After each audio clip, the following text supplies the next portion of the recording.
in terms of energy security, in terms of maritime diplomacy and strategy, in terms of India's global positioning.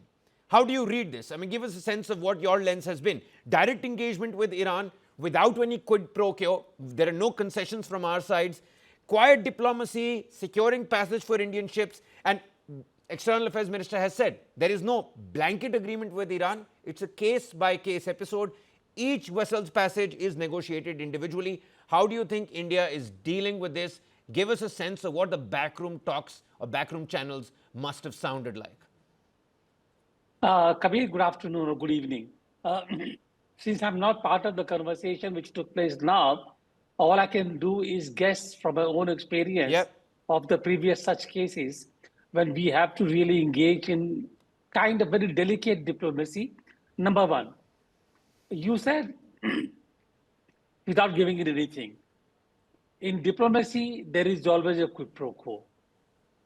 When you do something, there is an expectation of a return. If not now, later or earlier, whatever it is, but there is always a return. And therefore, in this particular case, first, I would like to congratulate our Prime Minister, External Affairs Minister, that the conversations with the Iranian leaders has resulted in passage of the ship across the Straits of Hormuz, and we are getting the supplies to India, the two ships. Yeah. On the other hand, I just want to basically caution.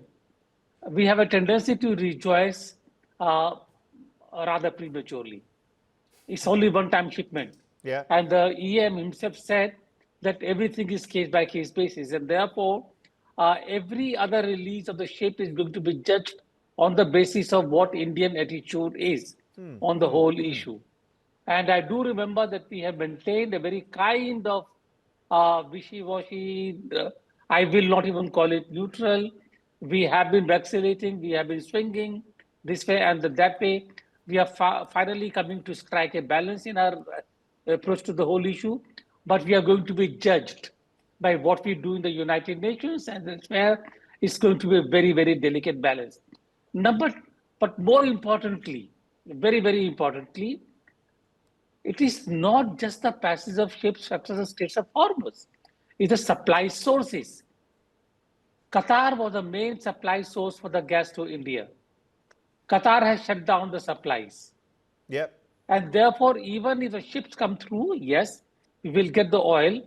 But LPG, which is already creating a kind of scene in India, and we have seen the lines and everything, going to remain very critical. And therefore, our energy security, not just energy security, but also the domestic fuel requirements is going to be very heavy. It's going to be a very difficult situation for us. We need to be careful. We need to diversify resources. At the same time, we need to weigh and very carefully our geostrategic position in and Ambassador, if I may, I'd like to concede here. There is an exclusive reports on Reuters. You're right, diplomacy, there's some sort of give and take. And we're just learning that at least 22 Indian flagged vessels remain in the Gulf, according to the Indian officials. And as India seeks Hormuz's safe passage, Tehran has asked for the return of the seized tankers. So there are 3 Iranian-linked tankers that India seized back in February. So I think that's going to be on the table now. Yes, and let us see how it goes. I'm quite certain that unless we face pressure from, the other sources. See, Kabir, the issue really here is that over the last more than 1 decade, we have swung heavily in favor of one over the other.